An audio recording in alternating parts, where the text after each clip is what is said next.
Can you sing? How about your dragon? Oh my gosh, that's a scary dragon. Oh, that's a scary dragon. You like picking those flowers, huh? You love picking flowers and being outside. Anything outside. Huh? Okay, bye. It's a pretty color, huh?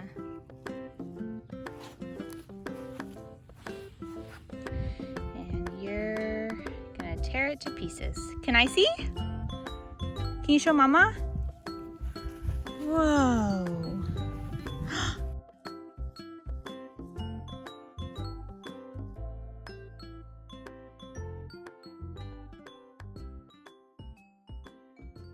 Good morning.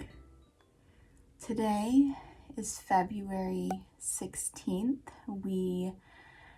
I feel like it's already been such a long week and it's only Tuesday. So much has happened this week. A lot of life-changing things going on right now.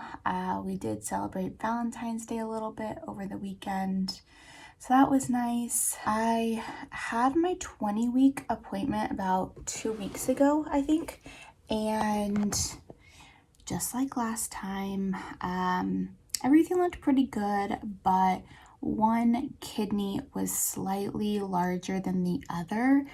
There's a name for it. I have it written somewhere. I'll put it on the screen. I guess it's not something to be super worried about, but of course, any mom who goes to an anatomy scan and the doctor finds anything, they're gonna worry, they're gonna Google, and it's hard not to worry. So my doctor said, didn't sound too worried about it, but she did say that if I wanted to, I could take the blood test that test for genetic disorders, because I guess this is like a soft marker for Down syndrome. So since I didn't do the genetic testing at 10 weeks, I opted to do the genetic testing now at, I think I was like 20 weeks when I did it. It's not invasive, it doesn't hurt, so why not? So I did that, had to wait like 2 weeks for the results. Luckily, everything came back low risk, and so that's one thing less that I have to worry about. She shouldn't have Down syndrome or any of the genetic abnormalities or genetic disorders, but obviously anything could happen. But it's just nice to kind of be prepared and to know, are you, could this happen or could it not? And it was kind of worrying me for a little while, just because having 2 under 2 is pretty hard. Braylon is pretty high needs, and then if we had a second child who had either Down syndrome or just some type of special needs, it would have just been, really difficult. And obviously I'd rather know ahead of time so that I can prepare and learn and research and just be ready as possible. So that came back low risk, which is good. Now I have a follow-up ultrasound this week just to kind of keep an eye on it to see, has it gone away? Is it still there? And we'll kind of go from there. They said a lot of times it does go away on its own, but then there's times where it's not, and it has to be just kind of watched. And so that's what we're gonna do. Hopefully it goes away on its own. Hopefully there's no issues and then she's perfectly healthy and she's fine. But just for extra precautions, I'm gonna take the ultrasound and we'll look at it again. And so that has been on my mind the last couple weeks. The other thing is my husband, he's been trying to find another job for like almost 6 months. He just wasn't really that happy with his current job. And also, ideally, if he found a new job, I could potentially quit my job, and then when I come back from maternity leave, I wouldn't have to work. I could work and put the kids in daycare, or I wouldn't have to, and I wouldn't have to worry about finding daycare, because finding good daycare is really hard and expensive. So he officially got an offer and accepted the offer yesterday. And his first day is like in a week or 2 weeks or something. So that's exciting. It's crazy. It's surreal. It just takes a really big weight off of my shoulders and his. Just that's been done.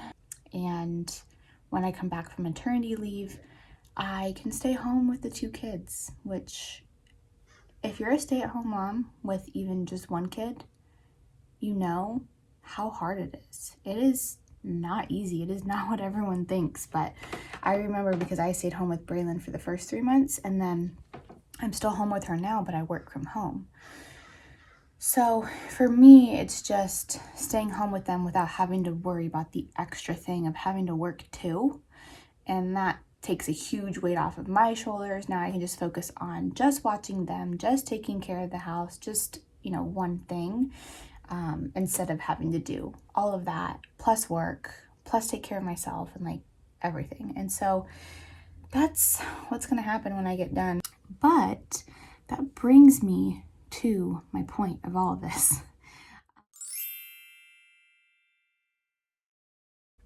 So I vlogged a lot during my first pregnancy, mainly because I wanted to document my experience. I wanted to share my experience with people who are going through similar things. I think pregnancy and even trying to conceive is such a relatable thing, and so many of us go through it, whether it's easy or hard, and there's different things that can happen, and I just think it's something that a lot of women can relate to. So I vlogged a lot, and I really enjoyed it. I love making videos, I love editing videos, I love having the videos to look back on. It's really cool. My first pregnancy was a lot easier to do that with because all I had to focus on was work. And that's it. This pregnancy has not been so easy. I haven't vlogged much at all. I've been trying the best that I can to kind of vlog and update you guys, and I've just been really bad at uploading. I'm like so behind. I just need to like sit down and edit and get it done and not be lazy. So I'm just wondering, once the baby gets here, that's like a whole new like chapter, 2 under 2, staying at home with 2 under 2. I don't know if that's something that people want to see. Like, is that something you're interested in? I've seen some other moms with channels of 2 under 2. And it's pretty interesting, especially if you are going to have kids close in age. You kind of want to see like how they manage their time and how, the highs and the lows and any tips that they have and things like that. So I feel like you guys have come along with me on this journey with trying to conceive the first time, and then my pregnancy journey, and then my newborn stage, which was like a whole chapter within itself. And then now pregnant with baby number 2. And the next chapter would be 2 under 2. So just tell me like in the comments, is that something that you guys are interested in? Is that something that you guys would want to see? Do you want to continue to see us? Should we stop vlogging? I enjoy doing it, and I feel like I have so many things that happen that I feel like a lot of women can relate to, a lot of moms can relate to. It does take a lot of time, but if I'm not going to be working, it might give me something fun to do, and you guys can watch us kind of grow up and go through all this together, because I don't know what's about to happen. Yeah, pretty soon here in about 4 months, Braylon is not going to be an only child anymore. Wait, the 16th, yeah, like 4 months. Oh my gosh, that's crazy, and it kind of makes me sad. But I'm obviously going to try my best to continue vlogging my pregnancy and keep you guys updated the best that I can. I just know how hard the newborn stage was with Braylon. So, we'll see. Do you want to see us continue to vlog? Is that chapter something that you'd be interested in? Let me know, and I will see you guys next time. Bye.